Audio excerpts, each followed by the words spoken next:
So we finally got all of our little plants started like 2 days ago. This is the stuff that's not direct sow that we need to start pretty soon because April 22nd is our last frost date, or I think it's the 26th actually. What are you doing, Nosy? So yeah, we just used, I bought this blocker. We just used that. We got our seeds stored in here for now. And I'm gonna go ahead and water them for the first time. You can help me? Yeah? Okay, sounds good.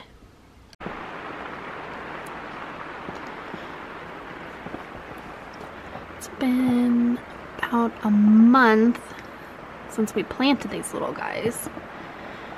And these ones have not been doing so well. We have an artichoke that just cropped up. We had to put our avocado plants in here because we got so much snow. We didn't want to leave them outside. We have these little guys that actually need to be repotted. And then we have these guys over here.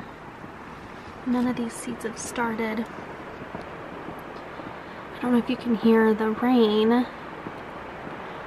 We're currently working on a few different projects. We have the fence posts. We dug all these holes by hand.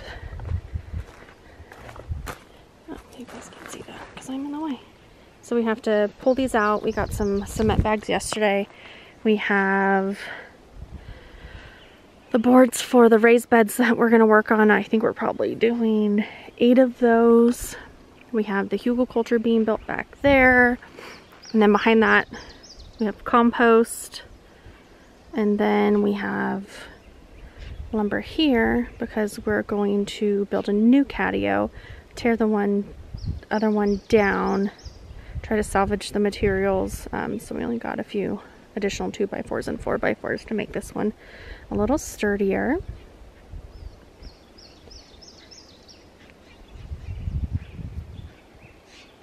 So we got a couple of bags of this fence post concrete mix. You just dump it in the hole and mix it up in there, and then we're using a bucket of this nasty water that we're collecting from just shoving a PVC pipe into the rain gutter. So we're using nasty rainwater to make our fence posts.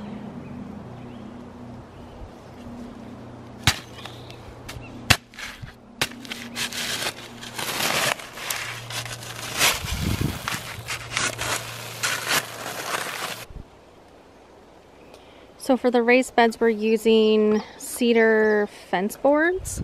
They're pretty thin, but they're a decent length.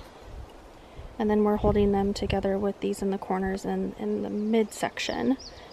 But I want to cut off the top section where it is cut for fence posts, so it just looks like regular boards.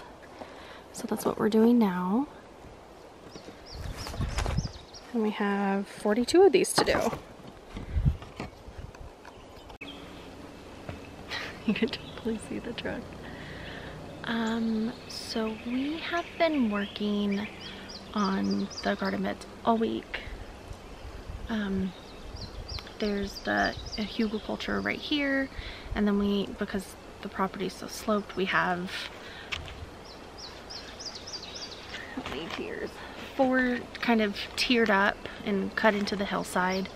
And then hopefully this will direct some of the rainfall or snow melt next year down to the hugelkultur bed, which is kind of at the bottom of the garden section. And there'll be a fig tree here, a picnic bench, and a couple of other fruit trees and stuff like that on the inside. And then the rest of it will be outside, and then eventually we'll expand the garden, but I think this will be just big enough for this year. So today we are going to be filling The beds, which are just constructed of, as you can see right here, are just cedar fence boards that I cut the kind of the top beveled section off so that they're just straight boards. And then we took 2 of those and screwed them to 18-inch stakes, and then attached those stakes to the boards, and then took the long boards and cut those, I'm in the sun, cut those in half to create the side sections, and then screwed all of that together. We did some center bracing to help, so we'll be filling everything with cardboard. Then on top of the cardboard we'll do some small wood rounds that from smaller trees or larger, or limbs from larger trees. And then we'll be doing some branches on top of that and kind of just layering our soil so it gets better over years. And then we will be putting a soil mix of, and I'll show you what we have, a soil mix of peat moss. We'll also be doing azomite clay. I'll show you guys what's in there. Hold on. So we have some cardboard just laid down in there already. We'll get these roots out, but you can see kind of the size. It's a little bit under 6 feet by 3 feet. And we have one sideways bed and then 1.5 full beds up here with another row. We decided that they were too long to fit between the fence posts and just looked weird, so we had to adjust our plan. But we have, so we'll do kind of a third organic compost. We'll do the Canadian peat moss, and then we'll mix it with our native soil, which is predominantly pine up here, so it'll be nice and acidic for our plants. And then we'll mix in a little bit of azomite clay just to help bring some minerals back to our new little starts that are going to go in hopefully the next day or so. I just kind of, we haven't figured out what to do with those 2 beds yet. We're thinking, because the catio is going to go right where that post hole digger is, we're thinking about putting beds kind of all the way around, and then where all of those logs are will be where the future garden is, but we just don't have time right now to deal with those. Those are all those pine trees that we had to drop that were dead from bark beetles a couple of years ago. So those are the ones left over from when we dropped them and put up the yurt. So there's still a ton of wood. We'll either chip it and then all of the rounds are down at the bottom of the hill.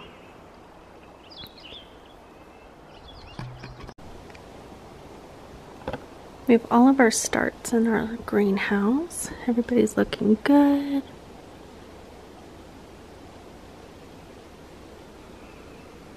We have our kale, our 3 different kinds of basil and rosemary. We have our sunflower seeds. Our peas back there. Everybody's looking great. We have our little strawberries, arugula, and look how cute these asparagus are when they're super small. They're just like little baby asparagus.